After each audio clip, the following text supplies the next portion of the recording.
কাতারের সতর্ক বার্তা, যুক্তরাষ্ট্রকে মধ্যপ্রাচ্যে তার সবচেয়ে গুরুত্বপূর্ণ ঘাঁটি হারাতে যাচ্ছে। মধ্যপ্রাচ্যে যুক্তরাষ্ট্রের সামরিক উপস্থিতি নিয়ে নতুন করে বড় প্রশ্ন উঠে এসেছে। কাতার থেকে আসা একটি মন্তব্য এখন ওয়াশিংটনে আলোড়ন তুলছে। বার্তাটি খুব সরাসরি, আপনারা এখানে মালিক নন, আপনারা কেবল ভাড়াটে। এই মন্তব্যটি এসেছে কাতারের শাসক পরিবারের একজন প্রভাবশালী সদস্য খালিদ বিন জাসিম আল থানির কাছ থেকে। তিনি ইঙ্গিত দিয়েছেন, চাইলে কাতার যে কোনো সময় আল উদেইদ বিমান ঘাঁটিতে যুক্তরাষ্ট্রের উপস্থিতি বন্ধ করে দিতে পারে। এই ঘাঁটিটি মধ্যপ্রাচ্যে যুক্তরাষ্ট্রের সামরিক শক্তি পরিচালনার মূল কেন্দ্র। আল উদেইদ ঘাঁটি কেন এত গুরুত্বপূর্ণ? এই ঘাঁটি থেকেই মার্কিন সেন্ট্রাল কমান্ড পুরো মধ্যপ্রাচ্যের সামরিক কার্যক্রম পরিচালনা করে। ইরাক, সিরিয়া, আফগানিস্তান সব বড় অভিযানের পরিকল্পনা হয়েছে এখান থেকেই। অর্থাৎ এই ঘাঁটি ছাড়া যুক্তরাষ্ট্রের আঞ্চলিক প্রভাব বড়ভাবে দুর্বল হয়ে পড়বে। খালিদ আল থানির মন্তব্য ছিল আরও কঠিন। তিনি বলেন, কাতার যদি এই ঘাঁটি তুলে দেয় তাহলে কাতারের খুব বেশি ক্ষতি হবে না, কিন্তু যুক্তরাষ্ট্রের জন্য এটি হবে মধ্যপ্রাচ্যে একটি হাত কেটে ফেলার মতো। এই বক্তব্য আসলে যুক্তরাষ্ট্রকে মনে করিয়ে দেয় এই ঘাঁটির মালিক কাতার, আমেরিকা নয়। এখানে একটি গুরুত্বপূর্ণ বিষয় রয়েছে। আল উদেইদ ঘাঁটির অবকাঠামো তৈরিতে কাতার নিজেই কয়েক বিলিয়ন ডলার বিনিয়োগ করেছে। অর্থাৎ কাতার আর্থিকভাবে এই ঘাঁটির ভার বহন করেছে, অথচ কূটনৈতিকভাবে বারবার সন্দেহের মুখে পড়েছে। যুক্তরাষ্ট্র কাতারকে একদিকে মেজর নন ন্যাটো অ্যালাই ঘোষণা করেছে, আবার অন্যদিকে হামাসের সঙ্গে সম্পর্কের অভিযোগের সমালোচনাও করেছে। অথচ গাজা যুদ্ধ, জিম্মি মুক্তি, ইরান পশ্চিম সংলাপ সহ সব ক্ষেত্রেই কাতার মধ্যস্থতাকারীদের ভূমিকা পালন করেছে। এই দ্বৈত আচরণ থেকেই কাতারের অসন্তোষ বাড়ছে। এই বক্তব্যের সময়টাও খুব গুরুত্বপূর্ণ। ঠিক তখনই যুক্তরাষ্ট্র ও যুক্তরাজ্য আল উদেইদ ঘাঁটি থেকে অপ্রয়োজনীয় কর্মীদের সরিয়ে নেয়, কারণ ইরান যুক্তরাষ্ট্র উত্তেজনা দ্রুত বাড়ছিল। আল উদেইদ ঘাঁটি ইরানের খুব কাছে অবস্থিত, ফলে যে কোনো সংঘাতে এটি সরাসরি লক্ষ্যবস্তু হতে পারে।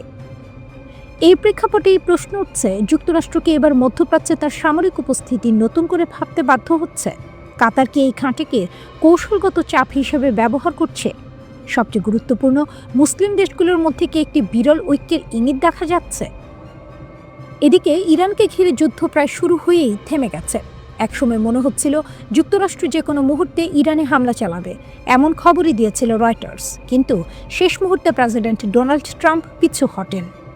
ট্রাম্প বলেন, কোনো আরব দেশ বা ইসরায়েল তাকে থামায়নি, তিনি নিজেই সিদ্ধান্ত নিয়েছেন।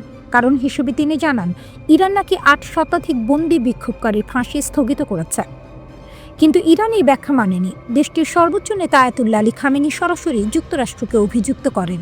তিনি বলেন, ইরানের ভেতরের অস্থিরতা কোনো স্বতঃস্ফূর্ত আন্দোলন নয়, এটি আমেরিকান ষড়যন্ত্র।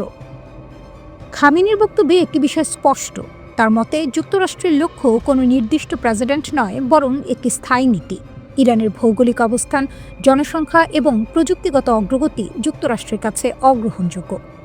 তিনি হুঁশিয়ারি দিয়ে বলেন, ইরান যুদ্ধ চায় না, কিন্তু যুদ্ধ চাপিয়ে দেওয়া হলে মধ্যপ্রাচ্যের কোনো দেশেই যুক্তরাষ্ট্রের ঘাঁটি নিরাপদ থাকবে না।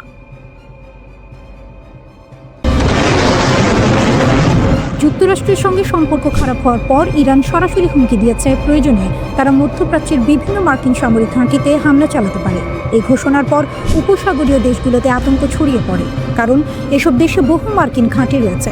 কিন্তু বিশ্লেষকদের মতে, একটি মার্কিন ঘাঁটি আছে যেটিকে ইরান সম্ভবত কখনোই আঘাত করবে না। সেই ঘাঁটিটি হলো তুরস্কের ইনসারলিক এয়ারবেস। প্রশ্ন হলো, ইরান যখন কাতার, বাহরাইন, ইরাক বা কুয়েতের মার্কিন ঘাঁটিগুলোকে হুমকি দিচ্ছে, তখন তুরস্কের ইনসারলিক ঘাঁটিকে কেন রেড লাইন ধরা হচ্ছে? এর পেছনে কয়েকটি বড় কারণ আছে। প্রথমত, ইনসারলিক একটি সাধারণ মার্কিন ঘাঁটি নয়, এটি যুক্তরাষ্ট্র ও ন্যাটোর একটি যৌথ সামরিক ঘাঁটি।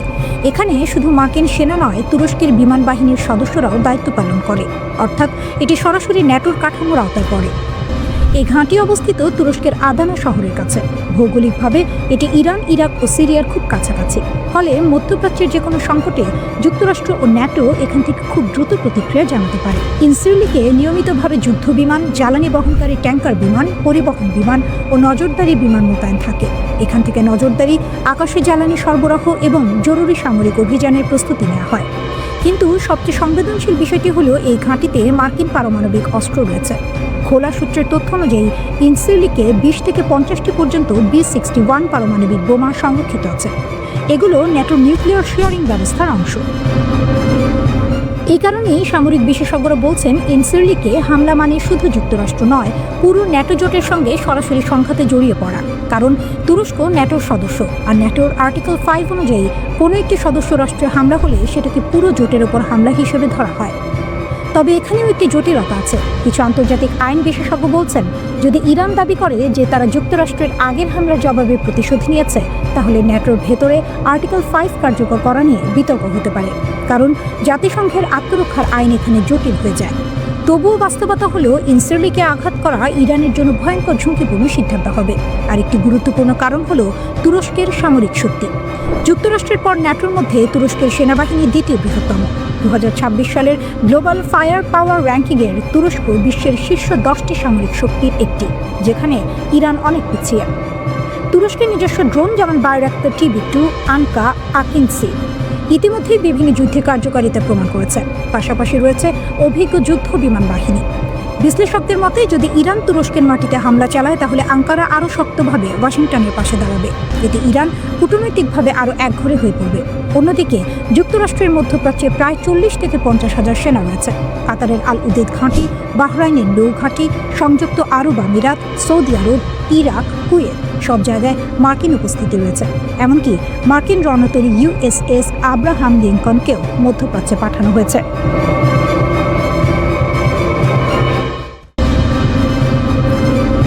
ইরান যুক্তরাষ্ট্রের প্রেসিডেন্ট ডোনাল্ড ট্রাম্পের কড়া বক্তব্যের জবাব দিয়েছে। ট্রাম্প ট্রুথ সোশ্যালে পোস্ট দেন, তারপরই ইসলামী বিপ্লবের নেতা আয়াতুল্লাহ আলী খামেনির এক জ্যেষ্ঠ উপদেষ্টা পাল্টা প্রতিক্রিয়া জানান। তিনি স্পষ্ট করে দেন, ইরানের নিরাপত্তা নিয়ে কোনো আপোষ করা হবে না। রিয়ার অ্যাডমিরাল আলী শামখানি সতর্ক করে বলেন, মিথ্যা অজুহাতে যদি কোনো বিদেশি শক্তি ইরানের দিকে হাত বাড়ায়, তবে সেই হাত দেশটিতে পৌঁছানোর আগেই কেটে ফেলা হবে। তিনি বলেন, এমন জবাব দেওয়া হবে যার জন্য দীর্ঘদিন অনুশোচনা করতে হবে। দিয়া এক তীব্র বার্তায় শামখানি বলেন, আমেরিকার তথাকথিত উদ্ধার কাকে বলে তা ইরানি জনগণ খুব ভালো করেই জানে। ইরাক ধ্বংস, আফগানিস্তানে বিশৃঙ্খলা আর এখন গাজায় রক্তপাত, তার ভাষায় এটিই আমেরিকার হস্তক্ষেপের প্রকৃত ইতিহাস। এদিকে ট্রাম্পের মন্তব্যের সরাসরি জবাব দিয়েছেন ইরানের প্রতিরক্ষামন্ত্রী আজিজ নাসিরজাদে। তিনি স্পষ্টভাবে বলেন, কোনো বিদেশি হস্তক্ষেপ হলে ইরান এক মুহূর্ত দেরি না করে পূর্ণ শক্তিতে জবাব দেবে। বার্তাটি পরিষ্কার, হুমকি দিয়ে ইরানকে ভয় দেখানো যাবে না। সীমা লঙ্ঘন করলে তার ফল ভোগ করতে হবে। জীবনযাত্রার ব্যয় বৃদ্ধির প্রতিবাদে বিক্ষোভ আরও ভয়াবহ রূপ নেয়। ইরানের ভেতরে এবং বাইরে উত্তেজনা বাড়ছে। এই পরিস্থিতিতে ডোনাল্ড ট্রাম্প ইরানকে কঠোর হুঁশিয়ারি দিয়েছেন। ট্রুথ সোশ্যালে দেয়া এক বার্তায় তিনি বলেন, যুক্তরাষ্ট্র লকড অ্যান্ড লোডেড অবস্থায় আছে এবং বিক্ষোভকারীদের হত্যা করা হলে হস্তক্ষেপ করবে। ট্রাম্প লেখেন, ইরান যদি শান্তিপূর্ণ বিক্ষোভকারীদের গুলি করে হত্যা করে, তবে যুক্তরাষ্ট্র তাদের রক্ষা করতে এগিয়ে আসবে। বিক্ষোভের পরিস্থিতির দিকে ইঙ্গিত করে ট্রাম্প তার পোস্টে লেখেন, শান্তিপূর্ণ বিক্ষোভকারীদের ওপর গুলি চালানো এবং তাদের হত্যা করা ইরানের পুরানো অভ্যাস। যদি তারা আরও এমনটি করে, তবে যুক্তরাষ্ট্র তাদের উদ্ধারে এগিয়ে আসবে। আমরা পুরোপুরি প্রস্তুত এবং যে কোনো পদক্ষেপ নিতে তৈরি আছি। ইরান থেকে আসা নতুন ভিডিওগুলো দেখাচ্ছে দেশটি ভয়ঙ্কর উত্তেজনার মধ্যে রয়েছে এবং আন্দোলন আরও বিপজ্জনক পর্যায়ে ঢুকছে। রাতের অন্ধকারে রাস্তায় জ্বলছে আগুন। 5 দশকের মধ্যে প্রথমবার রাজতন্ত্রপন্থী স্লোগান খোলাখুলিভাবে রাস্তায় শোনা যাচ্ছে, যা সরাসরি ধর্মীয় শাসন ও সর্বোচ্চ নেতার চ্যালেঞ্জ। এক ইসরায়েলি মন্ত্রী লেখেন, আমি ইরানের জনগণের পাশে আছি। এক মার্কিন সিনেটর বলেন, শাসক গোষ্ঠীর দুর্বলতা প্রকাশ হয়ে গেছে এবং আয়াতুল্লাহদের দিন ফুরিয়ে আসছে। তবে ইরান সরকার দাবি করছে তাদের দেশকে দুর্বল করার জন্য বিদেশি শক্তি চক্রান্ত করছে, আর তাই ইরানের নেতৃত্ব দাঁড়িয়েছে লোহার মতো শক্ত হয়ে। যেখানে অনেক দেশ চাপে মাথা নত করে, সেখানে ইরান দাঁড়িয়ে বলছে, আমরা ভয় পাই না। আমাদের জনগণ জানে এই প্রতিবাদের পেছনে বিদেশি ষড়যন্ত্র আছে। আমেরিকা, ইসরায়েল চায় ইরানকে অস্থির করতে। দীর্ঘদিনের পশ্চিমা নিষেধাজ্ঞা এবং গত বছরের জুন মাসে ইসরায়েল ও যুক্তরাষ্ট্রের বিমান হামলায় পারমাণবিক ও সামরিক অবকাঠামো ক্ষতিগ্রস্ত হওয়ায় ইরানের অর্থনীতি বর্তমানে একরকম খাদের কিনারে পৌঁছেছে। এই পরিস্থিতিতে বিক্ষোভ দমনে কঠোর অবস্থানের পাশাপাশি আলোচনার প্রস্তাব দিয়েছে তেহরান সরকার। কেন এখন ইরানের উপর মার্কিন ইসরায়েল হামলার বিরোধিতা করছে আরব দেশগুলো? কয়েক বছর আগেও চিত্রটা ছিল একেবারে আলাদা। সৌদি আরব, সংযুক্ত আরব আমিরাত সহ অনেক আরব দেশে মনে করত ইরানই মধ্যপ্রাচ্যের সবচেয়ে বড় হুমকি। তাই যুক্তরাষ্ট্র যদি ইরানে সরকার পরিবর্তনের জন্য সামরিক হামলা চালাতো, অনেক আরব দেশ সেটাকে খারাপ চোখে দেখত না। কিন্তু 2025 সালের শেষে এসে পরিস্থিতি নাটকীয়ভাবে বদলে গেছে। আজ সেই আরব দেশগুলোই যারা একসময় ইরানের বিরোধী ছিল, এখন যুক্তরাষ্ট্রকে অনুরোধ করছে ইরানের ওপর হামলা করবেন না। প্রশ্ন হলো, হঠাৎ এই বদল কেন? এর উত্তর লুকিয়ে আছে ইসরায়েলের সাম্প্রতিক আচরণে। ইসরায়েলের গ্রেটার ইসরায়েল পরিকল্পনা গত প্রায় 2.5 বছর ধরে আরব নেতারা এক ভয়ঙ্কর বাস্তবতা সামনে থেকে দেখছেন। ইসরায়েল শুধু গাজায় হামলা চালাচ্ছে না, বরং ধীরে ধীরে পুরো অঞ্চলে নিজেদের প্রভাব বিস্তৃত করছে। ইসরায়েলের কিছু কট্টর নেতা প্রকাশ্যেই বলেছেন তাদের লক্ষ্য একটি গ্রেটার ইসরায়েল, যার সীমানাকে ইরাকের ইউফ্রেটিস নদী থেকে মিশরের নীল নদ পর্যন্ত। এই চিন্তাধারার বাস্তব প্রতিফলন আমরা দেখেছি গাজায় ভয়াবহ গণহত্যা, পশ্চিম তীরে অবৈধ বসতি বাড়ানো, সিরিয়া ও লেবাননের ভূখণ্ডে সরাসরি হামলা। কিন্তু সবচেয়ে বড় ধাক্কা আসে 2025 সালের সেপ্টেম্বর মাসে। কাতারে ইসরায়েলের হামলা আরবদের চোখ খুলে দেয়। সেই মাসে ইসরায়েল সরাসরি হামলা চালায় কাতারে, যে দেশটি আবার যুক্তরাষ্ট্রের ঘনিষ্ঠ মিত্র। আরব নেতারা তখন বুঝে যান আজ কাতার, কাল কে। এর আগে 2025 সালের জুনে ইসরায়েলের চাপে যুক্তরাষ্ট্র ইরানের ওপর বিমান হামলা চালায়, যার লক্ষ্য ছিল ইরানের পারমাণবিক কর্মসূচি ধ্বংস করা। এই ঘটনাগুলো একসঙ্গে আরব বিশ্বকে স্পষ্ট বার্তা দেয় ইসরায়েল এখন পুরো অঞ্চলে একক আধিপত্য চায়। আরব দেশগুলোর আরেকটি হিসাব খুব বাস্তব। ইরান এমনিতেই দুর্বল হয়ে পড়েছে, কঠোর নিষেধাজ্ঞায় অর্থনীতি নড়বড়ে, মার্কিন ইসরায়েল হামলায় সামরিক সক্ষমতা ক্ষতিগ্রস্ত, সিরিয়ায় আসাদ সরকারের পতন, হিজবুল্লাহ মারাত্মক চাপে। আরব নেতাদের মতে এত দুর্বল ইরানের ওপর আবার হামলা অপ্রয়োজনীয়, বরং ইরান যদি পুরোপুরি ভেঙে পড়ে তাহলে তার ফলাফল হবে ভয়াবহ। গৃহযুদ্ধ, শরণার্থী সংকট, জঙ্গিবাদের বিস্তার, যা শেষ পর্যন্ত আরব দেশগুলোকেই ভুগতে হবে। তেল, গ্যাস আর হরমুজ প্রণালী। আরব দেশগুলোর সবচেয়ে বড় দুশ্চিন্তা হলো অর্থনীতি। ইরানে হামলা হলে পাল্টা প্রতিক্রিয়ায় হরমুজ প্রণালী বন্ধ হয়ে যেতে পারে, তেল ও গ্যাস সরবরাহের ভয়াবহ সংকট তৈরি হবে, দাম আকাশচুম্বী হবে। মিশরও আতঙ্কিত, কারণ ইরানে অস্থিরতা বাড়লে লোহিত সাগর ও সুয়েজ খাল ঝুঁকিতে পড়বে, যা মিশরের অর্থনীতির মেরুদণ্ড। বদলে যাওয়া শত্রুর তালিকা। সবচেয়ে বড় পরিবর্তনটি এসেছে হুমকি মূল্যায়নে। একসময় সৌদি আরবের প্রধান শত্রু ছিল ইরান, কাতারের শত্রু ছিল সৌদি, মিশরের চোখে কাতার ছিল অস্থিরতার উৎস। আজ সেই সমীকরণ ভেঙে গেছে। আজ অধিকাংশ আরব দেশের চোখে সবচেয়ে বড় হুমকি ইসরায়েল, কারণ সীমান্ত মানে না, আন্তর্জাতিক আইন মানে না, প্রকাশ্যে ভূখণ্ড দখলের কথা বলে। আরব নেতারা ভয় পাচ্ছেন ইসরায়েল হয়তো ইতোমধ্যেই গ্রেটার ইসরায়েলের পথে।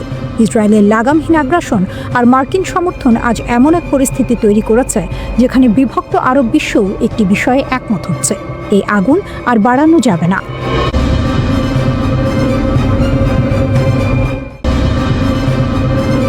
ইরানের পরিস্থিতি এখন সত্যিই ভয়ঙ্কর মোড় নিচ্ছে। দেশ জুড়ে বিক্ষোভ যত বাড়ছে ততই কড়া হচ্ছে সরকারের ভাষা। আর এইবার যে সতর্কবার্তা এসেছে সেটিকে অনেকেই বলছেন ইরানের ইতিহাসে সাম্প্রতিক সময়ের সবচেয়ে কঠোর হুঁশিয়ারি। ইরানের প্রধান বিচারপতি গোলাম হোসেইন মোহসেনি এজেই স্পষ্ট ভাষায় বলেছেন, যারা বিদেশি শক্তির সঙ্গে হাত মিলিয়ে দেশে অস্থিরতা তৈরি করছে তাদের জন্য আর কোনো দয়া দেখানো হবে না। তার ভাষায়, এখন থেকে কেউ যদি ইসলামী প্রজাতন্ত্রের বিরুদ্ধে শত্রুকে সাহায্য করে তাহলে কঠোর শাস্তি অনিবার্য। এই বক্তব্যের পেছনে ইঙ্গিত কার দিকে তা বুঝতে কষ্ট হয় না। ইরানের রাষ্ট্রীয় গণমাধ্যম সরাসরি যুক্তরাষ্ট্র ও ইসরায়েলের নাম উল্লেখ করেছে। বলা হয়েছে এই দুই দেশ প্রকাশ্যেই ইরানের অভ্যন্তরীণ বিষয়ে হস্তক্ষেপ করছে, টুইট করছে, বক্তব্য দিচ্ছে, চাপ সৃষ্টি করছে। ইরানের সর্বোচ্চ নেতা আয়াতুল্লাহ আলী খামেনিও একই সুরে কথা বলেছেন। তিনি বলেছেন, এই বিক্ষোভ স্বতঃস্ফূর্ত নয়, এর পেছনে রয়েছে বিদেশি শক্তির উস্কানি। তার মতে, শত্রুরা চায় ইরান ভেঙে পড়ুক, কিন্তু ইরান মাথা নত করবে না। কিন্তু প্রশ্ন হলো, এই বিক্ষোভ শুরুই বা হলো কেন? এর শুরু অর্থনীতি থেকে। ডিসেম্বরে তেহরানের গ্র্যান্ড বাজারে দোকানিরা দোকান বন্ধ করে দেন, কারণ ইরানি মুদ্রার ভয়াবহ পতন। এই অর্থনৈতিক ক্ষোভই ধীরে ধীরে রূপ নেয় রাজনৈতিক বিক্ষোভে। বিক্ষোভ ছড়িয়ে পড়ে ইলাম, লোরেস্তান, কেরমানশাহ, হামাদান সহ পশ্চিম ও দক্ষিণ পশ্চিমাঞ্চলে। মানবাধিকার সংগঠনগুলো বলছে দমন পীড়ন ভয়াবহ আকার নিয়েছে। একটি কুর্দি পর্যবেক্ষক গোষ্ঠীর দাবি, প্রথম 10 দিনেই গ্রেপ্তার হয়েছে 1,500-এর বেশি মানুষ। নিহতের সংখ্যা 35 ছাড়িয়েছে বলে দাবি করা হচ্ছে, যদিও সরকারিভাবে ইরান কোনো সংখ্যা জানায়নি। রাষ্ট্রীয় সংবাদ মাধ্যম অবশ্য বলছে সহিংসতা হয়েছে। ব্যাংকে আগুন, দোকান লুট, পুলিশের সঙ্গে গুলির লড়াই, এসব ঘটনার কথা তারা তুলে ধরছে। মালিক শাহীতে জানাজার সময় সরকার বিরোধী স্লোগান দেওয়ার পর পরিস্থিতি নিয়ন্ত্রণের বাইরে চলে যায় বলে দাবি করা হয়েছে। এর মধ্যেই আন্তর্জাতিক চাপ বাড়ছে। মার্কিন প্রেসিডেন্ট ডোনাল্ড ট্রাম্প প্রকাশ্যে বলেছেন, যদি ইরানি নিরাপত্তা বাহিনী বিক্ষোভকারীদের ওপর গুলি চালায় তাহলে যুক্তরাষ্ট্র হস্তক্ষেপ করতে পারে। এই বক্তব্য ইরানকে আরও ক্ষুব্ধ করেছে, কারণ 1 বছরেরও কম সময় আগে ইরানের পারমাণবিক স্থাপনায় যুক্তরাষ্ট্র ও ইসরায়েল হামলা চালিয়েছিল, যাকে ইরান এখনও জাতীয় অপমান হিসেবে দেখে। ইরানের বক্তব্য পরিষ্কার, তারা মনে করে যুক্তরাষ্ট্র ও ইসরায়েল যুগের পর যুগ ধরে ইরানের শত্রু। তাদের ভাষায় এই দুই শক্তি ইরানের বিজ্ঞানী, কমান্ডার, এমনকি শিশুদের মৃত্যুর জন্য দায়ী। অন্যদিকে মানবাধিকার সংস্থাগুলো সতর্ক করছে, হাসপাতাল থেকে আহত বিক্ষোভকারীদের গ্রেপ্তার করা হচ্ছে, যা আন্তর্জাতিক আইনের সরাসরি লঙ্ঘন। সব মিলিয়ে ইরান এখন এক ভয়ঙ্কর সন্ধিক্ষণে দাঁড়িয়ে। একদিকে চরম অর্থনৈতিক সংকট, অন্যদিকে বিদেশি হস্তক্ষেপের আশঙ্কা। পুতিন তৎপর হয়ে উঠেছেন যখন ট্রাম্প খামেনিকে সরাসরি হুমকি দিয়েছেন। সম্ভাব্য ইরান ইসরায়েল যুদ্ধের আগে চীন ও রাশিয়া বড় ধরনের পদক্ষেপ নিয়েছে। বেলারুশের যুদ্ধ বিমান ইরানে পৌঁছেছে। রাশিয়ার সাহায্য এসেছে যখন ইরান সরকার বিরোধী বিক্ষোভ এবং সাইবার আক্রমণের মোকাবিলা করছে। 2 দিনে অন্তত 4টি আলিয়াসিন 76 মিলিটারি কার্গো বিমান তেহরানে অবতরণ করেছে। বিমানগুলো বেলারুশের দিকে যাচ্ছিল। ডিফেন্স আউটলেট মিলিটানি এটা দাবি করেছে। তারা উন্মুক্ত সূত্রের তথ্য এবং public air traffic tracking data ব্যবহার করেছে। মিলিটানি উল্লেখ করেছে বিমানগুলো বেলারুশ এবং ইরানের মধ্যে রুট ভ্রমণ করছিল, সরাসরি ফ্লাইট নয়, মধ্যবর্তী বা প্রযুক্তিগত স্টপ ব্যবহার করছিল। মিলিটানি আরও বলেছে এটি এলিয়াসিন বিমান রাশিয়ান ও চীনা উৎসের মিলিটারি কার্গো বহন করছিল। এটি ইরান ও বেলারুশকে সরবরাহ দেওয়ার জটিল চেইন নির্দেশ করে। এলিয়াসিন পরিবহন বিমান ভারী মিলিটারি যন্ত্রপাতি, বড় পরিমাণ গোলা বারুদ এবং বড় উপাদান দীর্ঘ দূরত্বে বহনের জন্য ডিজাইন করা হয়েছে। এই ফ্লাইটের খবর এসেছে ঠিক একই দিনে যখন মার্কিন প্রেসিডেন্ট ডোনাল্ড ট্রাম্প সম্ভাব্য সামরিক পদক্ষেপের হুমকি দিয়েছেন। ট্রাম্প সতর্ক করেছেন যে ইরানি কর্তৃপক্ষ যদি শান্তিপ্রিয় বিক্ষোভকারীদের সহিংসভাবে হত্যা করে, যুক্তরাষ্ট্র হস্তক্ষেপ করবে। তিনি ঘোষণা করেছেন যুক্তরাষ্ট্র লকড এবং লোডেড এবং প্রস্তুত আছে। যদি ইরান বিক্ষোভ দমন করতে কঠোর ব্যবস্থা নেয়, যুক্তরাষ্ট্র তখন ব্যবস্থা নেবে। ইরান বড় ধরনের বিক্ষোভের মুখোমুখি। এই বিক্ষোভ একাধিক শহর এবং অঞ্চলে ছড়িয়ে পড়েছে। ইরানি মিডিয়া এবং মানবাধিকার সংস্থাগুলো নতুন মৃত্যুর খবর জানিয়েছে। অস্থিরতা মূলত সরকারের তীব্র মুদ্রা পতন এবং মৌলিক পণ্যের দাম বৃদ্ধির কারণে শুরু হয়েছে। ব্যবসায়ী, দোকানদার এবং বিশ্ববিদ্যালয়ের শিক্ষার্থীরা বিক্ষোভে যোগ দিয়েছে। সাইবার হামলা ইরানকে দোলাচলে ফেলাচ্ছে। 1 জানুয়ারি ইরানের সরকার ঘোষণা করেছে এটি বিশ্বের অন্যতম বৃহত্তম সাইবার হামলা প্রতিহত করেছে। টেলিকমিউনিকেশন মন্ত্রী বলেছেন হামলা ইরানের যোগাযোগ পরিকাঠামোকে লক্ষ্য করেছিল। রাষ্ট্রীয় সংবাদ মাধ্যম প্রেস টিভি এটি সম্প্রচার করেছে। কর্তৃপক্ষ জানিয়েছে আক্রমণ বিশ্বব্যাপী 1,20,000-এর বেশি উৎস থেকে চালানো হয়েছিল। তারা বলেছে এটি বিশ্বের 12টি বড় সাইবার আক্রমণের মধ্যে স্থান পেয়েছে। ইরানি কর্তৃপক্ষ জানিয়েছে 28 ডিসেম্বরের হামলা দেশীয় সাইবার প্রতিরক্ষা সরঞ্জাম এবং আন্তর্জাতিক অংশীদারদের সহযোগিতায় প্রতিহত করা হয়েছে। এই সাইবার আক্রমণ ঘটে এমন সময় যখন ইসরায়েলের সাথে ইরানের ব্যালিস্টিক ক্ষেপণাস্ত্র প্রোগ্রাম নিয়ে নতুন সংঘাতের আশঙ্কা বাড়ছে। রিপোর্ট অনুযায়ী ইসরায়েলের প্রধানমন্ত্রী সম্প্রতি মার্কিন প্রেসিডেন্টের সঙ্গে বৈঠক করেছেন। তিনি সম্ভাব্য ইরানি লক্ষ্যবস্তুতে হামলার পুরনো পরিকল্পনা উপস্থাপন করেছেন। ওই ব্রিফিং এর পর ট্রাম্প বললেন ইরান যদি পুনর্নির্মাণ বা ক্ষেপণাস্ত্র ক্ষমতা বাড়ায়, যুক্তরাষ্ট্র পুনরায় আঘাতের সম্ভাবনা উড়িয়ে দেয়নি। তেহরান ট্রাম্প ও নেতানিয়াহুকে সতর্ক করেছে নতুন কোনো হামলা হলে কঠোর প্রতিক্রিয়া জানানো হবে। এটি দ্রুত উত্তেজনা বৃদ্ধির ঝুঁকি নির্দেশ করে।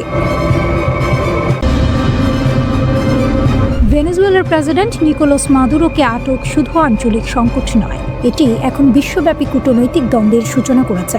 আমেরিকার সেনারা যখন মাদুরোকে আটক করল, চীন হঠাৎ থেমে থাকার রোষ প্রকাশ করল। 2 দশক ধরে লাতিন আমেরিকায় বিনিয়োগ, ঋণ, তেল চুক্তি, কৌশলগত অবস্থান সবই চীনের হাত থেকে ছিনিয়ে যাওয়ার ঝুঁকিতে। পাশাপাশি চীন সরাসরি আমেরিকাকে হুঁশিয়ারি দিল মাদুরো এবং তার স্ত্রী সেলিয়া ফ্লোরেসকে অবিলম্বে মুক্তি দিতে হবে। ভেনেজুয়েলার সরকারকে উৎখাত করার প্রচেষ্টা বন্ধ করতে হবে। সব সমস্যার সমাধান কূটনৈতিক আলোচনার মাধ্যমে করতে হবে। চীন বলল এই ঘটনা গভীরভাবে উদ্বেগজনক। চীনের পররাষ্ট্র মন্ত্রণালয় স্পষ্টভাবে জানিয়েছে যুক্তরাষ্ট্রের এই কাজ আন্তর্জাতিক আইন লঙ্ঘন করেছে। মাদুরো এবং তার স্ত্রী নিরাপত্তা নিশ্চিত করা, অবিলম্বে মুক্তি দেয়া, ভেনেজুয়েলার সরকারকে বেদখল না করার জন্য চাপ দেয়া এবং সব সমস্যার সমাধান কূটনৈতিক আলোচনার মাধ্যমে করার আহ্বান জানানো হয়েছে। কিন্তু চীনের সবচেয়ে বড় উদ্বেগ কেবল কূটনীতি নয়, অর্থ, তেল, প্রভাব সবই জড়িত। গত 2 দশকে চীন ভেনেজুয়েলায় ঢেলাচ্ছে $100 বিলিয়ন বেশি। ঋণ, অবকাঠামো, শক্তি প্রকল্প, মহাকাশ সহযোগিতা, কৌশলগত বিনিয়োগ সবকিছু। ভেনেজুয়েলার কাছে চীনের ঋণের পরিমাণ প্রায় $15.6 বিলিয়ন। বিনিয়োগের মাধ্যমে চীন লাতিন আমেরিকায় প্রভাব বিস্তার করছিল। ভেনেজুয়েলা হয়ে উঠেছিল চীনের জন্য গুরুত্বপূর্ণ দ্বার। ডোনাল্ড ট্রাম্প ক্ষমতায় আসার আগে হুগো সাভেজের অধীনে ভেনেজুয়েলা চীনের দরজা খুলেছিল, আর এখন মাদুরোকে আটক করার মুহূর্তে তিনি চীনের লাতিন আমেরিকা বিশেষ প্রতিনিধি কুশির সঙ্গে বৈঠক করেছিলেন। চীনের প্রেসিডেন্ট শি জিনপিং গত বছর $9.2 বিলিয়ন ক্রেডিট লাইন ঘোষণা করেছিলেন লাতিন আমেরিকা ও ক্যারিবিয়ান অঞ্চলের জন্য। ভেনেজুয়েলার মূল সম্পদ হলো তেল। বিশ্বের অন্যতম বড় তেল রিজার্ভ এখানে রয়েছে। দৈনিক প্রায় 1 মিলিয়ন ব্যারেল উৎপাদন হয়, যার বেশিরভাগই চীনের কাছে যায়। মাদুরোর আটক শুধু লাতিন আমেরিকার সংকট নয়, এটি এখন বৈশ্বিক শক্তিদ্বন্দ্ব। চীন সরাসরি জানিয়েছে যুক্তরাষ্ট্রের এই কর্মকাণ্ড প্রচণ্ড শক্তির ব্যবহার এবং তা সীমা লঙ্ঘন করেছে। চীনের পররাষ্ট্র মন্ত্রণালয় বলেছে ভেনেজুয়েলার সার্বভৌমত্ব লঙ্ঘিত হয়েছে। বেইজিং আমেরিকাকে হেজিমনিক আচরণের জন্য দোষারোপ করেছে এবং সতর্ক করেছে এই পদক্ষেপ লাতিন আমেরিকা ও ক্যারিবিয়ান অঞ্চলে শান্তি ও নিরাপত্তাকে হুমকিতে ফেলবে। ইরান এবং রাশিয়া সরাসরি যুক্তরাষ্ট্রকে তোপ দেগেছে। তেহরান বলেছে এই অভিযান অবৈধ, এটি বৈশ্বিক স্থিতিশীলতাকে ক্ষুণ্ণ করতে পারে এবং বিপজ্জনক উদাহরণ স্থাপন করে। মস্কো বলেছে কূটনীতি ছেড়ে সাফল্যহীন শত্রুতা সৃষ্টি হয়েছে, তীব্র সংঘাত নিয়ন্ত্রণের বাইরে চলে যেতে পারে। বেইজিং, তেহরান এবং মস্কো সব বড় শক্তি এক হয়ে যুক্তরাষ্ট্রের পদক্ষেপের বিরুদ্ধে দাঁড়িয়েছে। ভেনেজুয়েলার প্রেসিডেন্ট মাদুরোর আটক এখন শুধু রাজনৈতিক বা সামরিক ঘটনা নয়, এটি বিশ্বব্যাপী শক্তি ভারসাম্যকে নতুন করে চ্যালেঞ্জ করছে। অর্থ, তেল, প্রভাব সবকিছুর উপর দাঁড়িয়ে চীনকে এখন সবচেয়ে বড় ক্ষতিগ্রস্ত হিসেবে দেখা হচ্ছে। লাতিন আমেরিকার দীর্ঘমেয়াদী কৌশলগত পরিকল্পনা এবং বিশ্বব্যাপী কূটনৈতিক অবস্থান হুমকির মুখে। একজন মানুষকে গ্রেপ্তার করা আর একটা পুরো দেশ আক্রমণ করে সেই মানুষকে ধরে নিয়ে যাওয়া, এই দুয়ের মধ্যে আকাশ পাতাল পার্থক্য আছে। কিন্তু ডোনাল্ড ট্রাম্প ঠিক সেটাই করেছেন ভেনেজুয়েলার প্রেসিডেন্ট নিকোলাস মাদুরোর ক্ষেত্রে। আন্তর্জাতিক আইন অনুযায়ী এটি ভয়ঙ্কর একটি নজির। প্রশ্ন হচ্ছে, ট্রাম্প কি এখানেই থামবেন? মাদুরোকে অপহরণের মাত্র 2 দিনের মধ্যেই ট্রাম্পের বক্তব্যে ইঙ্গিত মিলছে তার সামনে হয়তো আরও একটি টার্গেট লিস্ট আছে। মানচিত্র খুলে দেখলে বোঝা যায় তার নজর মূলত লাতিন আমেরিকার দেশগুলোর দিকে। প্রথমেই আসে কলম্বিয়া, দক্ষিণ আমেরিকার 4র্থ বৃহত্তম দেশ, জনসংখ্যা প্রায় 5,20,00,000। দেশটি তেল, সোনা, রূপা ও তামার মতো গুরুত্বপূর্ণ প্রাকৃতিক সম্পদে ভরপুর। কলম্বিয়ার প্রেসিডেন্ট গুস্তাভো পেট্রো দেশটির প্রথম বামপন্থী প্রেসিডেন্ট। ট্রাম্প তাকে একেবারেই পছন্দ করেন না। ট্রাম্প সরাসরি অভিযোগ করেছেন পেট্রো নাকি কোকেন উৎপাদন ও পাচারের সঙ্গে জড়িত। পরে ট্রাম্প পরিষ্কার করেন তিনি কলম্বিয়ায় মার্কিন অপারেশন চালানোর সম্ভাবনা উড়িয়ে দিচ্ছেন না। কলম্বিয়া এতে ক্ষুব্ধ। প্রেসিডেন্ট পেট্রো বলেছেন ট্রাম্প তার বিরুদ্ধে মিথ্যা অপবাদ দিচ্ছেন। পরিস্থিতি চরমে গেলে অস্ত্র হাতে নেওয়ার কথাও বলেছেন তিনি। অর্থাৎ একটি সরাসরি সামরিক সংঘাতের আশঙ্কা তৈরি হয়েছে। এরপর আসে কিউবা, ফিদেল কাস্ট্রোর দেশ, জনসংখ্যা প্রায় 1,10,00,000। কিউবা বহু দশক ধরে মার্কিন নিষেধাজ্ঞার মধ্যে রয়েছে। দেশটির বর্তমান প্রেসিডেন্ট মিগেল দিয়াজ কানেল। মজার বিষয় হলো কিউবার কথা প্রথম বলেন মার্কিন পররাষ্ট্রমন্ত্রী মার্কো রুবিও। তিনি বলেন কিউবা গুরুতর সমস্যায় পড়তে পারে। ট্রাম্পের প্রতিক্রিয়া ছিল ঠান্ডা কিন্তু ভয়ঙ্কর। তিনি বলেন কিউবাকে আক্রমণ করতে হবে না, দেশটি এমনিতেই পড়ে যাবে। এই বক্তব্যও কিউবার জন্য উদ্বেগের কারণ। এরপর মেক্সিকো, যুক্তরাষ্ট্রের সরাসরি প্রতিবেশী, জনসংখ্যা প্রায় 13 কোটি।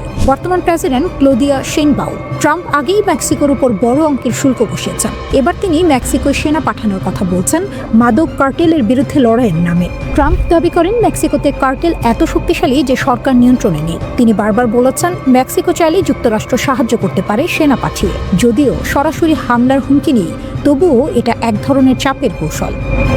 লাতিন আমেরিকার বাইরে একেবারে আলাদা জায়গায় রয়েছে গ্রিনল্যান্ড। এটি ডেনমার্কের অংশ হলেও স্বায়ত্তশাসিত অঞ্চল। তেল, গ্যাস, রেয়ার আর্থ মিনারেল আর আর্কটিক অঞ্চলের কৌশলগত অবস্থানের কারণে ট্রাম্প দীর্ঘদিন ধরেই গ্রিনল্যান্ডে আগ্রহী। তিনি স্পষ্ট বলেছেন যুক্তরাষ্ট্রের জাতীয় নিরাপত্তার জন্য গ্রিনল্যান্ড দরকার। কিন্তু সমস্যা হলো ডেনমার্ক ন্যাটো সদস্য, যুক্তরাষ্ট্রও তাই। যদি যুক্তরাষ্ট্র গ্রিনল্যান্ডে হামলা চালায় তাহলে ন্যাটোর আর্টিকেল 5 অনুযায়ী সেটি হবে এক সদস্যের ওপর আরেক সদস্যের আক্রমণ। এর মানে ন্যাটোর ভবিষ্যতে প্রশ্নের মুখে পড়বে। ইরানও আছে যুক্তরাষ্ট্রের তালিকায়। যুক্তরাষ্ট্র ভেনেজুয়েলার প্রেসিডেন্ট নিকোলা মাদুরোকে অপহরণের ঘোষণা দেওয়ার কয়েক ঘন্টার মধ্যেই ইসরায়েলি রাজনীতিক ইয়ার লাপিদ ইরানের প্রতি হুমকির সুরে কথা বলেছেন। তিনি বলেছেন ইরানি শাসক গোষ্ঠীর উচিত ভেনেজুয়েলায় কি ঘটছে সেদিকে গভীরভাবে নজর রাখা।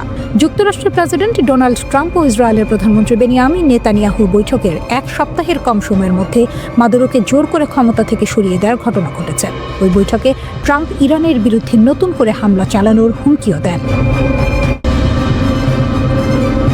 ইরানের সর্বোচ্চ ধর্মীয় নেতা আয়াতুল্লাহ আলী খামেনি যুক্তরাষ্ট্রের উদ্দেশ্যে দিয়েছেন কড়া ও স্পষ্ট বার্তা। তার বক্তব্যের পর স্বাভাবিকভাবেই বড় প্রশ্ন উঠে এসেছে, তাহলে কি ইরানের সামরিক বাহিনী ইতোমধ্যেই যুদ্ধের প্রস্তুতি নিয়ে ফেলেছে?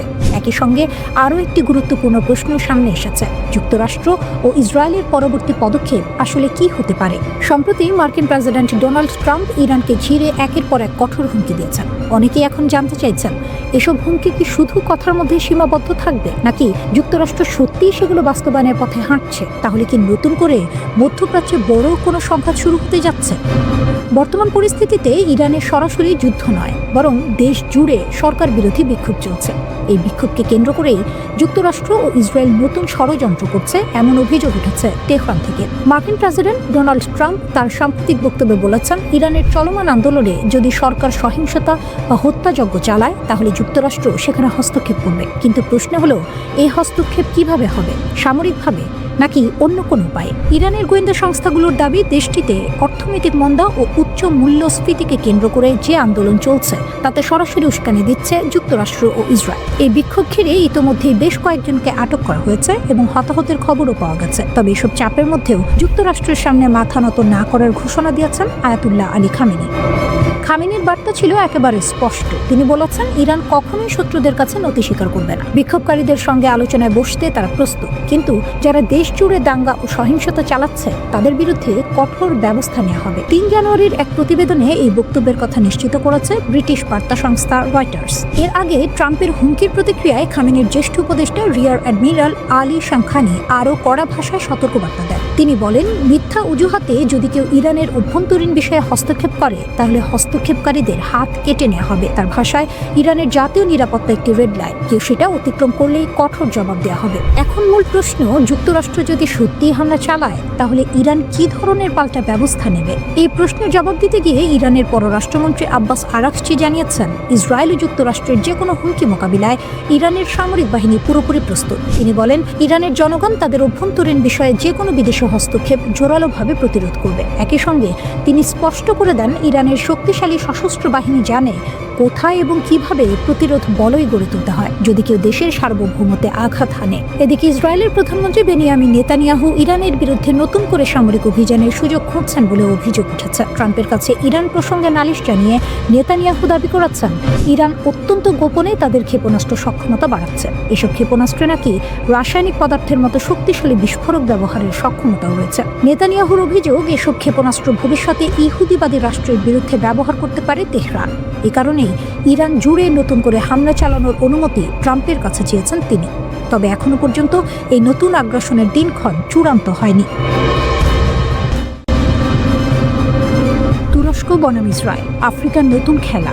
যখন সারা দুনিয়া ভেনেজুয়েলা, ইরান আর গ্রিনল্যান্ড নিয়ে ব্যস্ত, ঠিক তখনই আফ্রিকার এক কোণে শুরু হচ্ছে এক গুপ্ত কিন্তু অত্যন্ত গুরুত্বপূর্ণ সংঘাত। এই সংঘাতটি তুরস্ক এবং ইসরায়েলের। এটা শুধু অর্থনীতি বা কূটনীতি নয়, এটা সামরিক, গোয়েন্দা এবং শক্তির খেলা। জানুয়ারির 6 তারিখ তুরস্কের গোয়েন্দা প্রধান ইব্রাহিম কালিন ঘোষণা করলেন, পুরো আফ্রিকা এখন তুরস্কের কৌশলগত অগ্রাধিকার। এই ঘোষণা এসেছে ঠিক কয়েক সপ্তাহ পরে, যখন ইসরায়েল প্রথমবারের মতো সোমালিল্যান্ডকে স্বাধীন রাষ্ট্র হিসেবে স্বীকৃতি দিল। সোমালিল্যান্ড হলো এমন একটি অঞ্চল যা দশকের পর দশক ধরে স্বশাসিত, কিন্তু আনুষ্ঠানিকভাবে সোমালিয়ার অংশ। ইসরায়েলের লক্ষ্য এখানে সামরিক আধার তৈরি করা, যাতে তারা হুথি বাহিনীর হুমকি মোকাবিলা করতে পারে এবং লোহিত সাগরের নৌ পরিবহন রক্ষা করতে পারে। আর তুরস্ক, তারা আফ্রিকার হৃদয়ে নিজের প্রভাব বিস্তার করতে চাইছে, শক্তি, অর্থনীতি এবং কূটনীতিতে সামঞ্জস্য বজায় রেখে। তুরস্ক শুধু বাণিজ্যিকভাবে নয়, সামরিক ও গোয়েন্দা দিকেও সক্রিয়। তারা সরবরাহ করেছে বাইরাক্তার TB2 ড্রোন, প্রশিক্ষণ দিচ্ছে আফ্রিকার সামরিক বাহিনী। লিবিয়া, সোমালিয়া, সুদান, এসব জায়গায় তুরস্কের কার্যক্রম ইতিবাচক ফল দিচ্ছে। তুরস্কের বাণিজ্য আফ্রিকার সঙ্গে 2003 থেকে 8 গুণ বৃদ্ধি পেয়ে 2022 সালে $40.7 বিলিয়ন পৌঁছেছে। দূতাবাসের সংখ্যা বেড়েছে 12 থেকে 44। এটি শুধু অর্থনৈতিক প্রভাব নয়, সামরিক ও নিরাপত্তার প্রভাবও।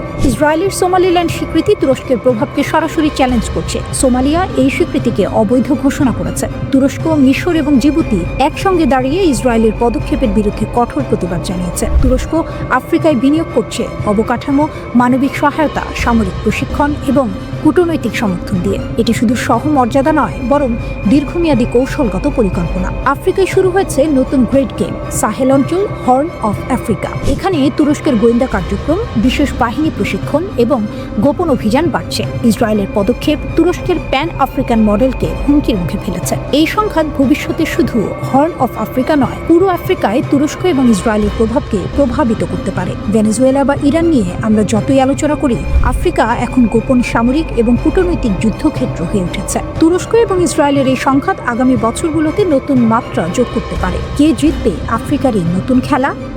2025 সালের জানুয়ারিতে ইসরায়েলি সরকারের গঠিত ন্যাগেল কমিটি একটি রিপোর্ট প্রকাশ করেছে, যেখানে বলা হয়েছে যে দেশটি তুরস্কের সাথে সম্ভাব্য যুদ্ধের জন্য প্রস্তুত হওয়া উচিত। তখন ইসরায়েলের একটি সরকারি কমিটি জানিয়েছে তুরস্কের অটোমান সাম্রাজ্যের প্রভাব পুনঃপ্রতিষ্ঠার প্রচেষ্টা অঞ্চলে উত্তেজনা সৃষ্টি করতে পারে। যুক্তরাষ্ট্রের ঘাঁটিতে হামলার হুঁশিয়ারি, ইরান কি বার্তা দিচ্ছে? মধ্যপ্রাচ্যে আবারও বড় ধরনের উত্তেজনার ইঙ্গিত মিলছে। ইরান স্পষ্ট করে জানিয়ে দিয়েছে, যুক্তরাষ্ট্র যদি ইরানের ওপর সামরিক হামলা চালায়, তাহলে তার জবাবে মধ্যপ্রাচ্যের বিভিন্ন দেশে থাকা মার্কিন সামরিক ঘাঁটিগুলো লক্ষ্যবস্তুতে পরিণত হবে। এই সতর্কবার্তা শুধু যুক্তরাষ্ট্রকে নয়, বরং আশেপাশের দেশগুলোকেও জানিয়ে দিয়েছে তেহরান। বার্তা সংস্থা রয়টার্স জানায়, মার্কিন প্রেসিডেন্ট ডোনাল্ড ট্রাম্প ইরানে চলমান বিক্ষোভকে সমর্থন জানিয়ে সম্ভাব্য হামলার হুমকি দেওয়ার পরই এই প্রতিক্রিয়া এসেছে। ইরানের এক জ্যেষ্ঠ কর্মকর্তা রয়টার্সকে জানান, তেহরান সৌদি আরব, সংযুক্ত আরব আমিরাত ও তুরস্ক সহ এই অঞ্চলের দেশগুলোকে সতর্ক করেছে। ওই কর্মকর্তার ভাষায়, ইরান এসব দেশকে অনুরোধ করেছে যেন তারা ওয়াশিংটনকে ইরানে হামলা চালানো থেকে বিরত রাখে, কারণ যুক্তরাষ্ট্র যদি ইরানে আঘাত হানে, তাহলে এসব দেশে থাকা মার্কিন ঘাঁটিতেও পাল্টা হামলা চলতে পারে। যুক্তরাষ্ট্র যদি ইরানে আঘাত হানে, তাহলে এসব দেশে থাকা মার্কিন ঘাঁটিতেও পাল্টা হামলা চালানো হবে। এর মানে খুব পরিষ্কার, ইরান শুধু নিজের ভেতরের যুদ্ধের কথা ভাবছে না, পুরো মধ্যপ্রাচ্যকে এই সংঘাতের সম্ভাব্য ময়দান হিসেবে দেখছে। সরাসরি যোগাযোগ বন্ধ, সংকট আরও গভীর। এই উত্তেজনার আরেকটি গুরুত্বপূর্ণ দিক হল ইরান ও যুক্তরাষ্ট্রের মধ্যে সরাসরি যোগাযোগ বন্ধ হয়ে গেছে। রয়টার্স জানায়, ইরানের পররাষ্ট্রমন্ত্রী আব্বাস আরাকচি এবং মার্কিন বিশেষ দূত স্টিভ উইটকফের মধ্যে আর কোনো সরাসরি কথা হচ্ছে না। কূটনৈতিক ভাষায় এটি খুবই গুরুত্বপূর্ণ সংকেত। সাধারণত এমন যোগাযোগ চালু থাকলে ভুল বোঝাবুঝি কমে, কিন্তু যোগাযোগ বন্ধ মানে সংকট এখন আরও অনিশ্চিত। একই সময় ইসরায়েলি সূত্রের বরাত দিয়ে রয়টার্স জানাচ্ছে, তেল আবিবের ধারণা ডোনাল্ড ট্রাম্প ইতোমধ্যে ইরানে হস্তক্ষেপের সিদ্ধান্ত নিয়ে ফেলেছেন। যদিও সে হস্তক্ষেপ কবে, কিভাবে, কতটা হবে তা এখনও স্পষ্ট নয়। এই পরিস্থিতির মাঝে কাতারের আল উদেইদ বিমান ঘাঁটি থেকে কিছু মার্কিন সেনাকে নিরাপদ স্থানে সরে যাওয়ার পরামর্শ দেওয়া হয়েছে। আল উদেইদ শুধু একটি ঘাঁটি নয়, এটি যুক্তরাষ্ট্রের সেন্ট্রাল কমান্ডের অন্যতম গুরুত্বপূর্ণ সদর দপ্তর। এখান থেকেই মধ্যপ্রাচ্যের বড় অংশে মার্কিন সামরিক অভিযান পরিচালিত হয়। আইআরজিসির ঘোষণা, আমরা পুরোপুরি প্রস্তুত। এই উত্তেজনার মধ্যে ইরানের ইসলামী বিপ্লবী গার্ড কোরের অ্যারোস্পেস ফোর্স বড় একটি ঘোষণা দিয়েছে। বাহিনীর কমান্ডার ব্রিগেডিয়ার জেনারেল মজিদ মোসাফি বলেছেন, যে কোনো বিদেশি আগ্রাসন মোকাবিলায় তারা এখন সক্ষমতার চূড়ান্ত শিখরে পৌঁছেছে। তার দাবি, 2025 সালের জুনে যুক্তরাষ্ট্র ও ইসরায়েলের সঙ্গে 12 দিনের যে যুদ্ধ হয়েছিল, সেই যুদ্ধ থেকে শিক্ষা নিয়ে ইরান তার প্রতিরক্ষা সরঞ্জাম উৎপাদন কয়েক গুণ বাড়িয়েছে। যুদ্ধের সময় যে দুর্বলতাগুলো ধরা পড়েছিল, সেগুলো নাকি এখন আর নেই। তিনি স্পষ্ট করে বলেন, ইরানে আঘাত হলে মধ্যপ্রাচ্যের মার্কিন ঘাঁটিগুলোতেও হামলা চালানো হবে। এই সব কিছুর পেছনে বড় ভূমিকা রেখেছে ডোনাল্ড ট্রাম্পের সাম্প্রতিক বক্তব্য। তিনি প্রকাশ্যে ইরানি বিক্ষোভকারীদের সরকারি প্রতিষ্ঠানে হামলার আহ্বান জানান এবং বলেন, সহায়তা আসছে।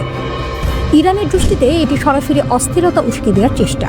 তাই তেহরান পাল্টা হুঁশিয়ারি দিয়েছে, পুনরায় কোনো আগ্রাসন হলে পশ্চিম এশিয়ায় অবস্থিত মার্কিন ও ইসরায়েলি স্বার্থ সংশ্লিষ্ট সব স্থাপনায় কঠোর আঘাত হানা হবে। সব মিলিয়ে পরিস্থিতি খুবই স্পর্শকাতর। একদিকে যুক্তরাষ্ট্রের হুমকি, অন্যদিকে ইরানের পাল্টা সতর্কবার্তা, যোগাযোগ বন্ধ, সেনা অবস্থান পরিবর্তন আর প্রকাশ্য হুঁশিয়ারি। সব মিলিয়ে বোঝা যায় মধ্যপ্রাচ্য আবারও বড় ধরনের সংঘাতের ঝুঁকির দিকে এগোচ্ছে।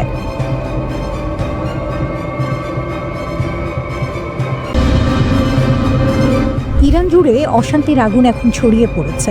রাস্তায় হাজার হাজার মানুষ নেমে এসেছে, অর্থনীতি ডুবে যাচ্ছে, আর দেশের ধর্মীয় শাসক গোষ্ঠী এমন সময় স্থিতিশীলতা ফিরিয়ে আনতে পারছে না। বিদেশি চাপ ক্রমেই বাড়ছে। ডিসেম্বরে তেহরানে শুরু হওয়া ছোটখাটো ক্ষোভ এখন পুরো দেশের 31 প্রদেশে ছড়িয়ে পড়েছে। শুরু হয়েছিল রিয়ালের দরপতন নিয়ে ক্ষোভ থেকে। গ্র্যান্ড বাজারের ব্যবসায়ীরা হঠাৎ ক্ষুব্ধ হয়ে রাস্তায় নেমেছিলেন। ধীরে ধীরে তরুণেরা এই বিক্ষোভে যোগ দিয়েছে। তবে মাসা আমিনের সময়ে যেসব নারী ও কিশোর আন্দোলনের মুখপাত্র ছিলেন, এই বিক্ষোভে তারা তুলনামূলকভাবে কম দেখা যাচ্ছে।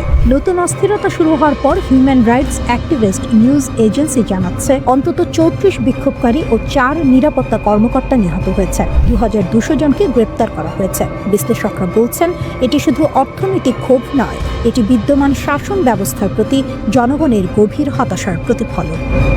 ইরানি কর্তৃপক্ষ বিক্ষোভ দমন করতে দ্বিমুখী কৌশল অবলম্বন করছে। তারা বলছে অর্থনৈতিক বিক্ষোভ বৈধ এবং সংলাপের মাধ্যমে সমাধান হবে, তবে একই সঙ্গে রাজপথে সহিংস সংঘর্ষে কাঁদানে গ্যাসও ব্যবহার করা হচ্ছে। ধর্মীয় শাসকরা 5 দশক পরও যুব সমাজের প্রত্যাশার সঙ্গে নিজেদের নীতি মিলিয়ে চলতে হিমশিম খাচ্ছেন। রাজপথে তরুণরা শাসক গোষ্ঠীর আদর্শকামী নীতি মেনে চলতে চায় না। পোশাক বিধি থেকে শুরু করে বিদেশ নীতি, যা ইসলামী প্রজাতন্ত্রের মূল স্তম্ভ, তা 30 বছরের কম বয়সীদের কাছে গ্রহণযোগ্য নয়। তরুণরা মুক্তভাবে বাঁচতে চায়। মাসা আমিনি কেন্দ্রিক আন্দোলনের সময় যেসব নারী হিজাব বিধির বিরুদ্ধে সরব হয়েছিল, এবার অনেক নারী জনসম্মুখে হিজাব পরতে অস্বীকৃতি জানাচ্ছেন। চলমান বিক্ষোভে মানুষ আঞ্চলিক সশস্ত্র গোষ্ঠীর প্রতি তেহরানের সমর্থনকে নিন্দা করছে। তারা স্লোগান দিচ্ছে, গাজা নয়, লেবানন নয়, আমার জীবন ইরানের জন্য। এতে দেখা যাচ্ছে দেশের মানুষের আশা ও শাসক গোষ্ঠীর অগ্রাধিকারের মধ্যে দূরত্ব কতটা। ইরানের আঞ্চলিক প্রভাবও কমে গেছে। গাজায় হামাস, লেবাননে হিজবুল্লাহ, ইয়েমেনে হুথি, ইরাকে মিলিশিয়াদের উপর আঘাত এবং সিরিয়ার শাসক বাশার আল আসাদের ক্ষমতাচ্যুত হওয়ার প্রভাব পড়েছে। ইসরায়েলের হামলাও এই অঞ্চলে উত্তেজনা বাড়িয়েছে। সর্বোচ্চ নেতার সামনে সহজ পথ নেই। ভাতাঙ্কা বলেন, পূর্বের মতো দমন পীড়ন এবং সামান্য ছাড়ের কৌশল এবার কার্যকর হচ্ছে না। পরিবর্তন অনিবার্য মনে হচ্ছে। সরকারের পতন হতে পারে, তবে নিশ্চিত নয়। মধ্যপ্রাচ্যের অন্যান্য দেশে দেখা গেছে দীর্ঘকাল ক্ষমতায় থাকা শাসকরা কেবল তখনই পতিত হয় যখন বিক্ষোভ ও সামরিক হস্তক্ষেপ একত্রে ঘটে। যুক্তরাষ্ট্রের প্রেসিডেন্ট ট্রাম্প বলেছেন, নিরাপত্তা বাহিনী যদি নিরস্ত্র বিক্ষোভকারীদের উপর গুলি চালায় তিনি সমর্থন জানাবেন। তবে ইরানের সাধারণ মানুষ চায় না বিদেশি হস্তক্ষেপ। তারা চায় শান্তিপূর্ণ জীবন, বন্ধুত্ব এবং স্বাধীনতা।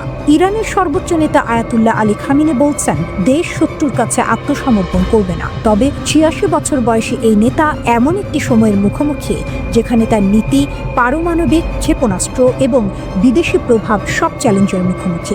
ইসরায়েলের প্রধানমন্ত্রী বেনিয়ামিন নেতানিয়াহু বলেছেন, ইরানি জনগণ তাদের ভবিষ্যতের নিয়ন্ত্রণ নিজের হাতে নিচ্ছে। এটি একটি সিদ্ধান্তমূলক মুহূর্ত। ইরানের রাস্তায় আগুন জ্বলছে, অর্থনীতি ডুবে যাচ্ছে, আর এখন দেশটির সর্বোচ্চ নেতা খুব বিরল একটি সরাসরি বার্তা দিলেন মার্কিন প্রেসিডেন্টের উদ্দেশ্যে। আয়াতুল্লাহ আলী খামিনি বলেছেন, ডোনাল্ড ট্রাম্পের হাতে ইরানের রক্ত লেপ্টে আছে। তিনি তাকে অহংকার, রক্তপাত এবং হস্তক্ষেপের জন্য দোষারোপ করেছেন। এমনকি বলেছেন, ইতিহাসে দেখেছেন শাসকরা কখনোই তাদের শক্তির শিখরে নিরাপদ থাকে না। ইরানের সব শহরের সাধারণ রাস্তাগুলো এখন যুদ্ধক্ষেত্র। মানুষ বের হচ্ছে, সরকারকে চ্যালেঞ্জ জানাচ্ছে, চলমান মুদ্রার অবমূল্যায়ন, মুদ্রাস্ফীতি এবং বাজার ভেঙে যাওয়ার ক্ষোভ প্রকাশ করছে। চিৎকার, বিক্ষোভ, সংঘর্ষ, ভাঙচুর সবকিছু মিলে গিয়েছে। এই অবস্থার মাঝে খামেনি জাতির উদ্দেশ্যে ভাষণ দিয়েছেন। বার্তাটি ছিল সরাসরি এবং ব্যক্তিগত। তিনি বলেন, কিছু ভিক্ষুক মার্কিন আগ্রহীর রাস্তায় আগুন জ্বালাচ্ছে। তিনি দাবি করেছেন, প্রবাসে থাকা কিছু নেতা এবং বিদেশি প্রভাব এই বিশৃঙ্খলা ছড়াচ্ছে। পাশাপাশি তিনি বিক্ষোভকারীদের সতর্ক করেছেন যে দেশের ক্ষতি করার মাধ্যমে কেউ বিদেশি শক্তিকে খুশি করতে পারবে না। ডোনাল্ড ট্রাম্পও প্রকাশ্যভাবে ইরানকে হুমকি দিয়েছেন। তিনি বলেছেন, যদি নিরস্ত্র নাগরিকদের উপর বল প্রয়োগ করা হয় তবে তেহরান তার মূল্য চুকাতে হবে। তিনি আরও উল্লেখ করেছেন, খামেনি কোথাও পালানোর চেষ্টা করছেন এবং পরিস্থিতি দ্রুত খারাপ হচ্ছে। ওয়াশিংটন ও তেহরানের মধ্যে উত্তেজনা এই মুহূর্তে খুবই তীব্র। ইরানের সংকটের মূল কারণ হলো অর্থনীতি। নিষেধাজ্ঞা, প্রশাসনিক ভুল এবং মুদ্রার মূল্যপতন সাধারণ মানুষকে সীমারেখার ধারে ঠেলে দিয়েছে। রিয়াল তীব্রভাবে দুর্বল হয়েছে, সঞ্চয় শেষ হয়ে যাচ্ছে এবং মৌলিক পণ্য ক্রয় করা কঠিন হয়ে যাচ্ছে। অর্থনৈতিক অসন্তোষ এখন রাজনৈতিক কর্তৃত্বের বিরুদ্ধে রূপ নিয়েছে। সংকট শুধু ইরানেই সীমাবদ্ধ নয়, এর প্রভাব আশেপাশের অঞ্চলেও পড়ছে। তুরস্কের এয়ারলাইন্স 17টি ফ্লাইট বাতিল করেছে। বিমান চলাচল স্থগিত করা নিরাপত্তা উদ্বেগ এবং অনিশ্চয়তার প্রমাণ দিচ্ছে। ইরানের ভিতরের পরিস্থিতি যখন ক্রমশ গাঢ় হচ্ছে, তখন এর প্রভাব পুরো অঞ্চলে ছড়িয়ে পড়ছে। ইরানের রাস্তায় খোলা চ্যালেঞ্জ, ছাদ, গলিপথ, ঘর এবং সড়ক। হাজার হাজার মানুষ বের হয়ে চিৎকার করছে, ডিক্টেটরের মৃত্যু হোক। কেউ ভয় পাচ্ছে না। এটার স্থানীয় অসন্তোষ নয়, এটা পুরো দেশের বিদ্রোহ। মার্কিন সেনাবাহিনী নজর রাখছে। সেন্টকম তেহরানে বিক্ষোভ ও সরকারের প্রতিক্রিয়া পর্যবেক্ষণ করছে। F-15E যুদ্ধ বিমান রুটিন রোটেশনের অংশ হিসেবে মোতায়েন করা হয়েছে। বড় কোনো সেনা সমাবেশ নেই, তবে সতর্ক সংকেত স্পষ্ট। ওয়াশিংটন সরাসরি ইরানের জনগণের সঙ্গে কথা বলছে। মার্কিন স্টেট ডিপার্টমেন্ট পারস্য ভাষায় বার্তা দিয়েছে, ইরানিদের তাদের অধিকার রক্ষার জন্য ধন্যবাদ জানাচ্ছে। প্রবাসী ক্রাউন প্রিন্স রেজা পালভি জাতিকে সমর্থন জানাচ্ছেন। তিনি বলেছেন, আরও মানুষ রাস্তায় আসুক। বিক্ষোভের আগুনে তেহরানের সরকারি ভবনও জ্বলে উঠেছে। রাষ্ট্রীয় টেলিভিশনও এই ছবি সম্প্রচার করেছে। এরপর দেশ জুড়ে ইন্টারনেট এবং ফোন ব্ল্যাকআউট, বাজার বন্ধ, বেজারগুলো। মানবাধিকার গ্রুপ বলছে অন্তত 41 জন নিহত, 2270 জন আটক। তবে বিক্ষোভ থেমে নেই। চিৎকার, আগুন, সব মিলিয়ে ইরানের নেতৃত্ব এখন বছরের সবচেয়ে বড় পরীক্ষায়। পরবর্তী পদক্ষেপ ইরানের ভবিষ্যৎ নির্ধারণ করবে। মধ্যপ্রাচ্য এখন এমন একটি অবস্থানে দাঁড়িয়ে আছে যেখানে একটি ছোট আঘাতও ভয়াবহ বিস্ফোরণে রূপ নিতে পারে। পরিস্থিতিটা অনেকটা এমন একটা আগ্নেয়গিরি যেটা ভেতরে ভেতরে ফুটছে, শুধু ফেটে পড়ার অপেক্ষা। এই প্রেক্ষাপটে যদি ইরানে কোনো সামরিক হামলা হয়, তাহলে সেটাকে শুধু একটি দেশের উপর আক্রমণ হিসেবে দেখা যাবে না। ইরানে হামলা মানে পুরো মধ্যপ্রাচ্যে যুদ্ধের অ্যালার্ম বেজে ওঠা। ইরান এই ব্যাপারে একদম পরিষ্কার অবস্থান নিয়েছে। দেশটির শীর্ষ নেতারা বারবার বলেছেন, সীমা পেরোলে পাল্টা জবাব আসবে, আর সেটা হবে বহুমুখী ও বিধ্বংসী। ইরানের পার্লামেন্ট স্পিকার মোহাম্মদ বাকির কালিবাফ সরাসরি যুক্তরাষ্ট্রকে উদ্দেশ্য করে এই হুঁশিয়ারি দিয়েছেন। এমন এক সময় এই বক্তব্য এলো যখন ইরানের ভেতরে সরকার বিরোধী বিক্ষোভ চলছে এবং বাইরের চাপও বাড়ছে। কালিবাফ বলেন, আমেরিকা যদি ইরানে নতুন করে সামরিক হামলার পথ বেছে নেয়, তাহলে শুধু ইসরায়েল নয়, মধ্যপ্রাচ্যে থাকা মার্কিন সামরিক ঘাঁটি ও নৌ পরিবহন কেন্দ্রগুলো ইরানের বৈধ লক্ষ্যবস্তুতে পরিণত হবে। এটা খুবই গুরুত্বপূর্ণ একটি বক্তব্য, কারণ এখানে তিনি শুধু ইসরায়েলের কথা বলেননি, তিনি ইঙ্গিত দিয়েছেন কাতার, সৌদি আরব, কুয়েত ও বাহরাইনে থাকা মার্কিন সামরিক ঘাঁটিগুলোর দিকে। এই দেশগুলো দীর্ঘদিন ধরেই যুক্তরাষ্ট্রের ঘনিষ্ঠ মিত্র। এখান থেকেই মধ্যপ্রাচ্যে অনেক মার্কিন সামরিক অভিযান পরিচালিত হয়। ইরানের বক্তব্য খুব স্পষ্ট, যদি এই ঘাঁটিগুলো ব্যবহার করে ইরানে হামলা চালানো হয়, তাহলে সেগুলোকেও আঘাতের আওতায় আনা হবে। এখন প্রশ্ন হলো, ইরান কি সত্যি এটা করতে পারবে? বিশেষজ্ঞদের মতে ইরানের সামরিক সক্ষমতা হালকাভাবে নেওয়ার সুযোগ নেই।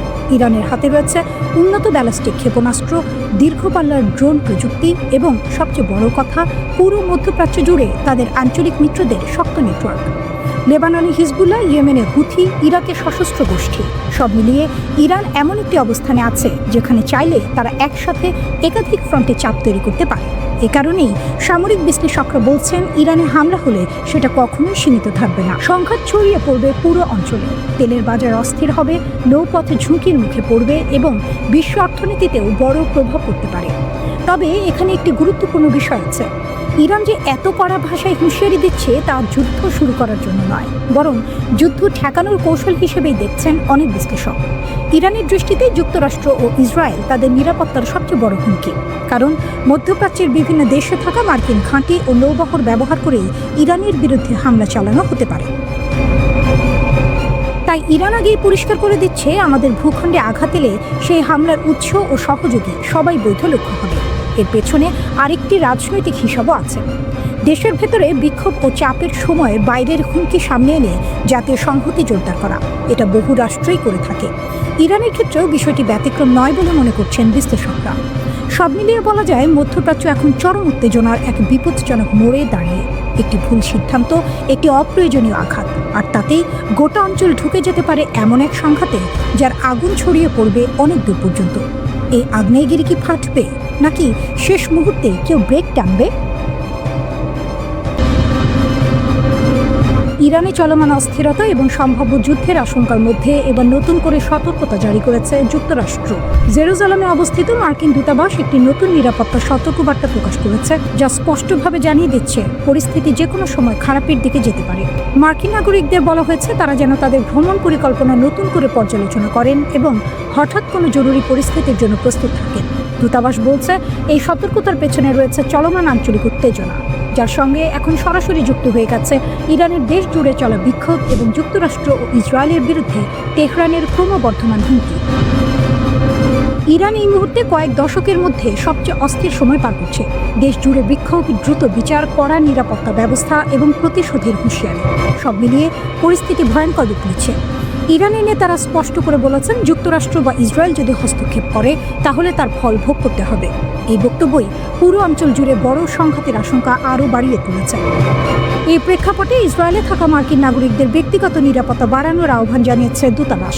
সবাইকে বলা হয়েছে সতর্ক থাকতে হবে, সরকারি নির্দেশনা নিয়মিত অনুসরণ করতে হবে এবং পরিস্থিতি দ্রুত খারাপ হলে সঙ্গে সঙ্গে পদক্ষেপ নেওয়ার জন্য মানসিকভাবে প্রস্তুত থাকতে হবে। মার্কিন নাগরিকদের স্টেপ বা স্মার্ট ট্রাভেলার এনরোলমেন্ট প্রোগ্রামে নাম লেখানোর পরামর্শ দেওয়া হয়েছে, যাতে জরুরি অবস্থায় দ্রুত যোগাযোগ করা যায়। পাশাপাশি পাসপোর্ট যেন হালনাগাদ থাকে সেই বিষয়েও গুরুত্ব দেওয়া হয়েছে, কারণ হঠাৎ করেই দেশ ছাড়ার প্রয়োজন হতে পারে। এর আগেই মার্কিন পররাষ্ট্র দপ্তর আরও কঠোর একটি সতর্কতা জারি করেছে। ইরানে থাকা সব মার্কিন নাগরিককে অবিলম্বে দেশ ছাড়তে বলা হয়েছে। ভাষাটি ছিল খুবই কঠিন এবং সরাসরি। বলা হয়েছে কোনো ধরনের সাহায্য, সুরক্ষা বা উদ্ধার অভিযান আশা করা যাবে না, অর্থাৎ যদি কেউ সমস্যায় পড়ে যুক্তরাষ্ট্র কিছুই করতে পারবে না। এখনই ইরান ছাড়ো, এই বার্তায় কার্যত পৌঁছে দেওয়া হয়েছে মার্কিন নাগরিকদের কাছে। ইরানে চলমান বিক্ষোভ ইতিমধ্যেই ভয়াবহ রূপ নিয়েছে। পুলিশের সঙ্গে সংঘর্ষে বহু মানুষ নিহত হয়েছে। সরকার ব্যাপক ধরপাকড় শুরু করেছে। দেশের বড় অংশে ইন্টারনেট ও মোবাইল নেটওয়ার্ক বন্ধ করে দেওয়া হয়েছে। সরকারের দাবি, এসব বিক্ষোভ বিদেশি শক্তির উস্কানিতে হচ্ছে।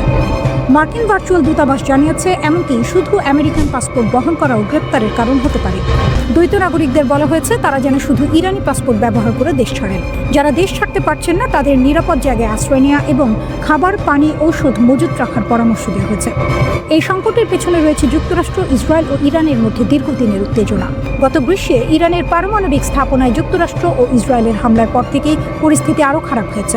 প্রেসিডেন্ট ডোনাল্ড ট্রাম্প দাবি করেছেন, ইরানকে পারমাণবিক অস্ত্র তৈরি থেকে আটকাতেই এই হামলা করা হয়েছে, যা ইরান অস্বীকার করছে।